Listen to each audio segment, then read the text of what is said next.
Next person I'd like to introduce is Lisa Dennis, and she's going to be talking about 2 ways your value proposition makes buyers yawn.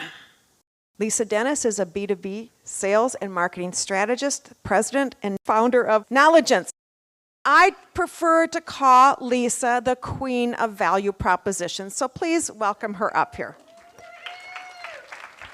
Thank you. Thank you. So what I want to talk about is something that I'm fairly obsessed with, which is value propositions. We're going to talk about how do you tune your message for buyers, because it's easier said than done, and what impact value props have actually for getting you on the short list. And I did some research. I'm going to share some highlights with you. How do I shift from the product service type value prop, which is the majority of them, to a buyer-focused value prop? And then I'm going to give you what the top weaknesses are. And we actually asked buyers in this survey that we did about a year ago. And then how do I align my message to drive it home with them? So tuning it up, there's challenges. What I find is there's usually a pretty mixed understanding between marketing and sales in single organizations of what it actually means. Everybody has a different definition. The biggest challenge then is how do I get a clear and consistent message out there if my salespeople are saying this, marketing is saying that, I've got VPs and subject matter experts saying the other thing. Very confusing, right?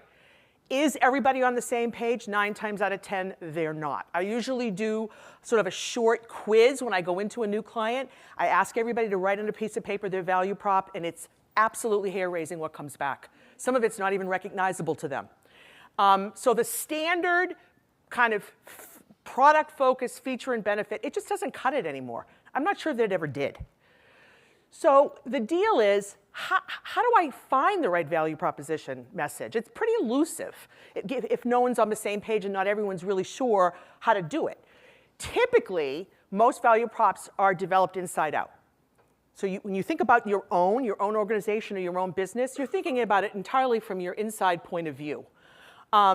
It's on the product and service, and it's not on the buyer, and it's backwards. Particularly now with buyers being so well informed, quite frankly, I'm going to do something that my grandmother would do. This is what they think of your product and service. They don't care. They care about themselves. And so we want to turn that around, right? So what I'm saying is value props done well really impact decision making, and they have an impact on whether you get on the buyer shortlist or not. So some of the research I did, I'll just give you some highlights. We asked our survey audience for the vendors that they were considering, what was the highest and lowest percentage of relevance of the value prop to their needs? The highest was only 71%. And the lowest was 30%. And that's a broad range. And if the best that's out there is only 70% relevant to me, anybody who goes above that is going to stand out. So what that means is, for the vendors that offered the most relevant, you go in as the favorite during the buying process by 85% of the respondents say, yeah, they're my favorite. So you step right out of the pack pretty quickly if you can get that relevance level high enough above the waterline that they see you. Very important. Here's the thing. If you're not well aligned with their needs, it does impact the shortlist, right? 76% of them said it's going to impact the shortlist, and 65% said it's going to reduce my likelihood to buy from you.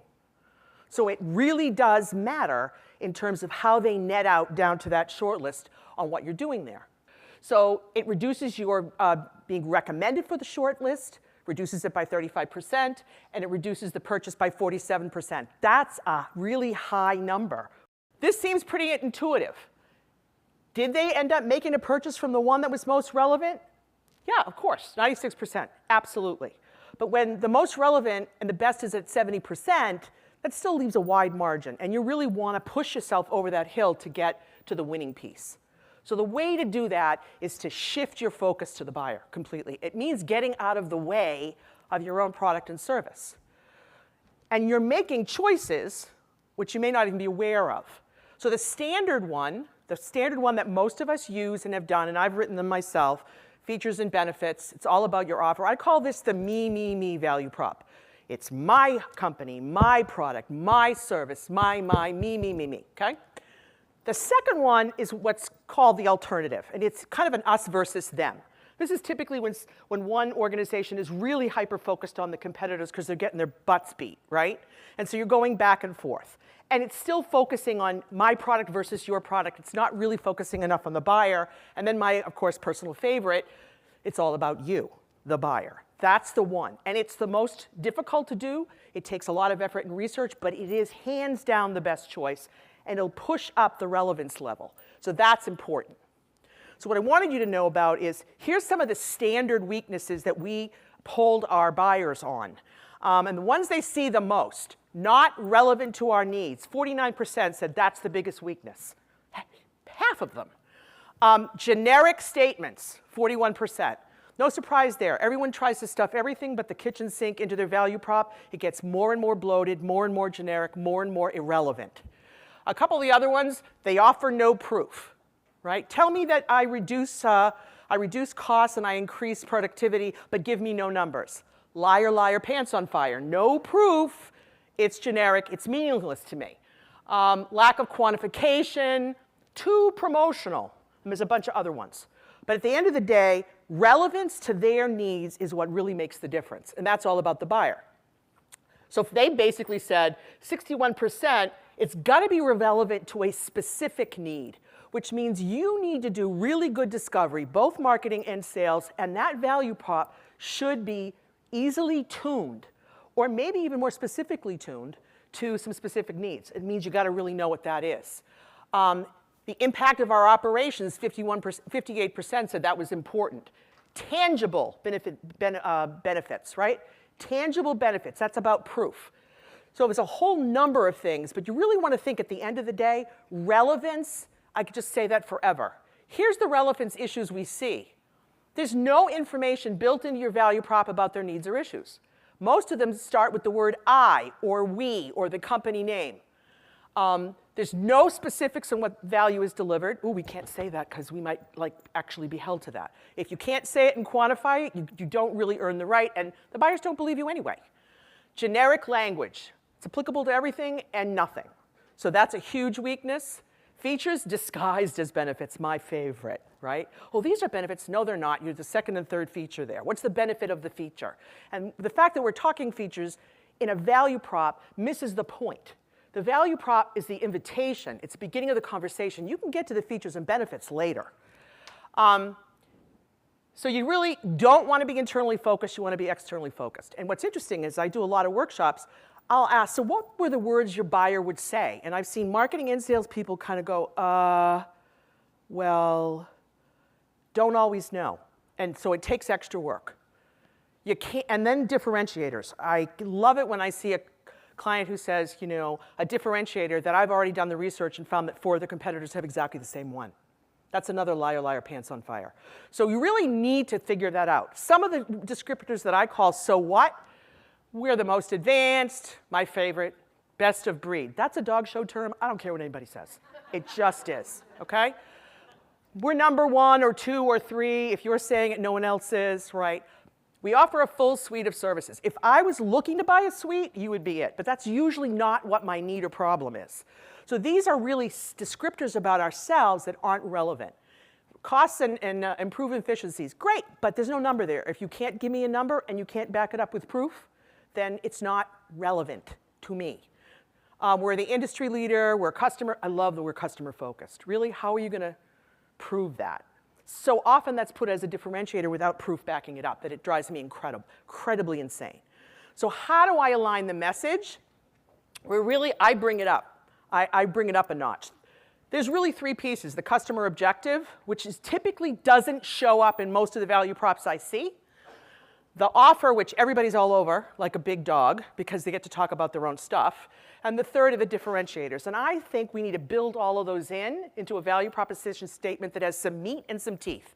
And then you back it up with the key drivers of value that a buyer's going to make their decisions on. You quantify what they are, and then you offer real proof that they can see. Does that take a lot of work? You betcha.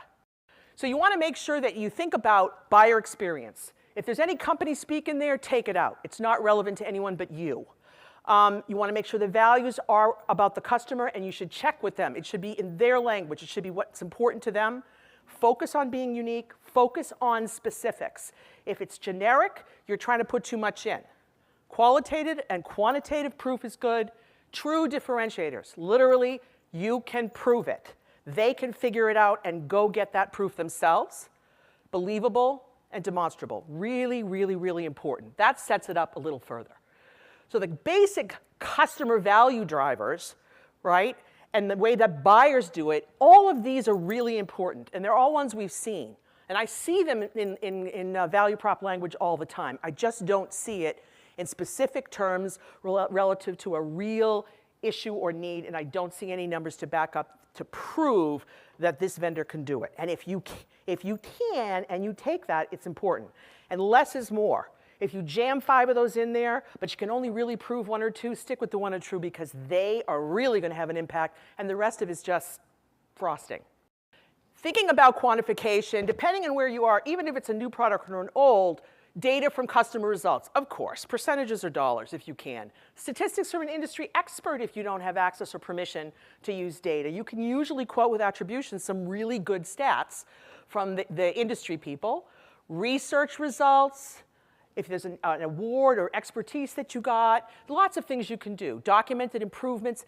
You can be very creative, even in an early stage of a product or a service. So quantification is really important, and then you drive it home. Quotes from experts, customers, partner testimonials, all the things that we think are really important. What I find is that that gets kind of tacked on later. I'm suggesting with your value prop, build it in and have that array of tools to back it up and to put teeth into your value prop up front. And that's what you deliver to your salespeople.